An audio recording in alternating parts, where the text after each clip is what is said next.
Voici un nouveau tutoriel dans lequel on va voir comment se simplifier un petit peu la vie dans Final Cut Pro, comment choisir des options de présentation plus rapides, comment enregistrer des filtres favoris. On va commencer par ça. Vous voyez par exemple sur ce plan-là, qui au départ était comme ça, j'ai rajouté deux filtres. J'ai rajouté un étalonneur 3 voies. Ici je l'active, vous voyez, qui me corrige un peu. Et j'ai ajouté un filtre vignette qui permet de faire des vignettes très vite, qui est un filtre qu'on trouve en téléchargement. Je vous mettrai l'adresse, c'est gratuit. Cet effet-là, je l'utilise assez souvent, hein, de coupler la vignette avec l'étalonnage 3 voies. Donc plutôt que d'aller les chercher un à un dans mes filtres vidéo, je dois pouvoir les sauvegarder. Je vais les sauvegarder dans mes favoris. Là, vous voyez, dans ma valise favoris, pour le moment, je n'ai rien. Je la sors même, hein, ma valise favoris. Je la mets là. Pour le moment, je n'ai rien. Eh bien, on va sélectionner ici ces deux effets en même temps, hein, donc en maintenant la touche Maj en français, et on va dans Effets, ajouter aux effets favoris, où il y a un raccourci clavier qui est Alt F. Et pof, vous les voyez ici, les deux effets. Je peux les coupler, c'est-à-dire ici, si je fais nouveau chutier, ici, je les mets les deux dans mon nouveau chutier. Et ce chutier, c'est un effet que je vais appeler 3 voies plus vignette. Plus vignette. Bon. Étalonnage. 3 voies plus vignette. Et voilà, je l'ai dans mes favoris. Je pourrais le réutiliser quand je voudrais ailleurs. Par exemple, sur le plan suivant, ici, il se suffit de faire ça, de prendre les deux et de venir le mettre ici. Et cette fois-ci, vous voyez, il est appliqué également à ce plan-là. Le plan suivant, je prends ma valise ici et je viens la mettre ici. Ça marche aussi. Et puis, je peux également sélectionner plusieurs plans et prendre ma valise et la mettre dessus. Et vous allez voir que ça va être appliqué à l'ensemble des plans. Après, je peux revenir point par point sur chacun des plans pour régler ma vignette, hein, son centre notamment. Et ici, il vaut mieux que ce soit plutôt là. Hein. Donc ça, voilà, comment créer des favoris. D'ailleurs, les favoris, normalement, là, je l'ai vidé exprès pour vous le montrer, mais j'ai plein de choses dans mes favoris. Je me sers très souvent de mes favoris. À tel point qu'à un moment donné, j'ai même créé un nouveau projet, et c'est ce que je vous conseille de faire, dans lequel vous mettez tous vos favoris. Vous voyez ces favoris ici. Je peux aussi, si je prends ma voisine d'effet, si ici je ferme ce projet-là, je vais en ouvrir un autre, on va dire. J'ouvre un nouveau projet. Nouveau projet. Voilà, ici.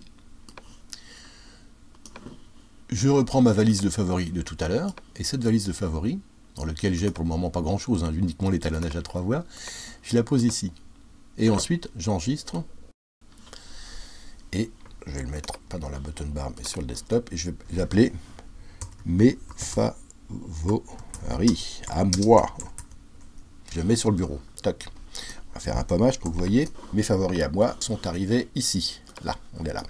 Bon, là, en fait, ces favoris à moi, il n'y a qu'un truc dedans. Donc, c'est pour vous montrer le principe, je l'efface. Par contre, je vais ouvrir mon vrai projet favori, celui dans lequel j'ai des favoris que j'utilise depuis très souvent. Hein, on va y revenir dessus. Donc, j'ouvre mon projet de favoris. Mon vrai projet de favoris, regardez tous les favoris que j'ai. Je les ai classés par famille. J'ai des transitions audio. Dans ces transitions audio, j'ai des crossfades réglés à plusieurs longueurs, automatiquement, 4 images, 2 images, 6 images, 25 images. J'ai des transitions vidéo, comme des fondus à 11 images, fondus 4 images, fondus 6 images. C'est les fondus que j'utilise le plus souvent. Des glissements multispirales, ça m'arrive de les utiliser assez souvent. Des glow dissolve, j'utilise assez souvent.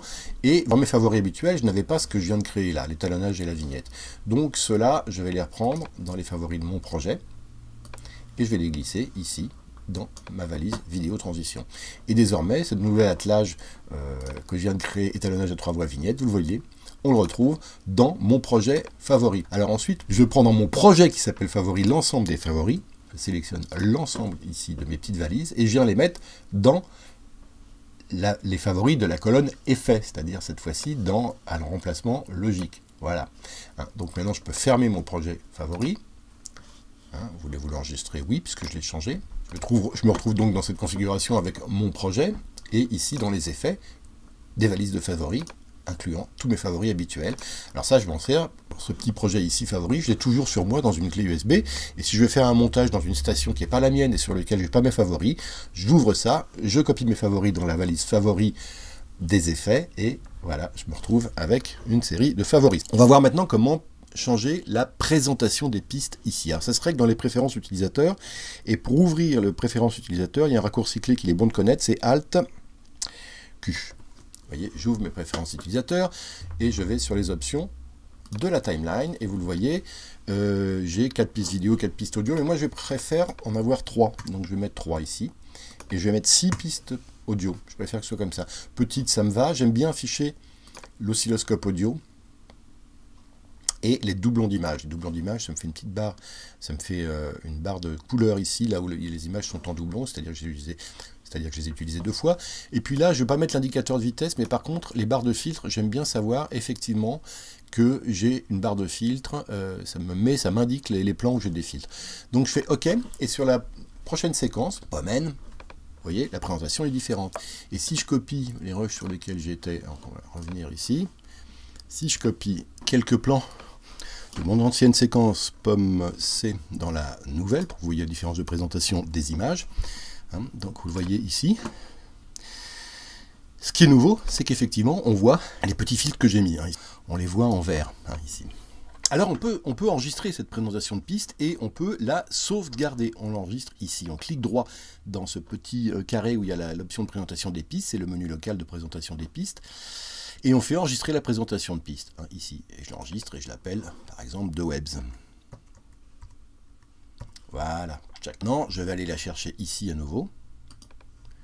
Hein, présentation des pistes. Je vais présenter, par exemple, multipiste réduite. Paf, vous voyez, c'est comme ça. Ou ici, je change, et je change tout de suite ma présentation de piste en pellicule plus oscillo. Voilà, ça c'est autre chose. Pellicule plus oscillo. Ou piste fine Rémi, ça c'est le plus serré que j'ai. Hein, et on peut donc ici directement les revoir. Il y a une autre chose, plutôt que de faire Alt Q ici pour ouvrir les préférences utilisateurs, je peux créer un bouton ici dans le navigateur et le mettre de manière à aller le chercher beaucoup plus facilement. Alors comment on fait? On va d'abord dans les outils et on fait liste de boutons, où il y a un raccourci clavier, c'est Alt J. Et ici, je vais faire le mot, je vais rechercher le bouton en faisant préférence, préférence utilisateur, le voilà. Et celui-là, je viens le coller là-haut. Paf. Voilà, je peux refermer ma liste de boutons. Et vous le voyez ici, je clique, paf, tout de suite j'ouvre les préférences utilisateurs. Voilà, c'est ça, ou se souvenir du raccourci clavier. Donc c'est vrai que des fois c'est plus simple. D'ailleurs les boutons, on peut en ajouter plein. Et là aussi, hein, plutôt, moi j'ai une liste de boutons préférés. Et on peut afficher la présentation des boutons. La présentation des boutons, on la remet dans la barre de boutons ici, enregistrer, charger. On peut enregistrer la nôtre. Moi j'en ai une que j'utilise assez souvent, qui est, je crois que c'est Rémi, hein. Voilà, c'est celle-ci. Vous voyez, il y a plein de boutons ici qui me servent, comme ici enlever un marqueur. Il y a absolument plein de raccourcis que j'utilise assez souvent. Je ne rentre pas dans le détail, hein, faut vous familiariser avec. Mais par exemple ici, ça permet d'insérer une image clé plus rapidement, faire un arrêt sur image, hein, de faire une image, de créer une image fixe à partir d'un point clé du plan, etc. Donc on va rajouter, on rouvre la liste des boutons. Le raccourci, on avait dit que c'était Alt J. Et ici, on retourne dans Préf, donc il faut faire Préf avec l'accent aigu, et ici, préférence utilisateur, je le rajoute, hein, parce que j'aime bien l'avoir aussi celui-là. Je l'utilise assez souvent également, et là, j'enregistre cette présentation-là. Comment? Eh bien, je retourne cette fois-ci dans barre de boutons, et si je fais charger, ici, vous voyez, hop, 0311, sélectionné. Bon. Voilà, alors tous ces petits éléments, ça permet effectivement de travailler un peu plus vite. Voilà, on a donc vu comment personnaliser un petit peu la présentation des pistes de la timeline et également comment personnaliser les boutons. Et puis on a vu également comment enregistrer une valise de filtres et comment avoir avec soi dans une clé USB l'ensemble de ses propres favoris, de ses favoris personnalisés. Merci, à bientôt.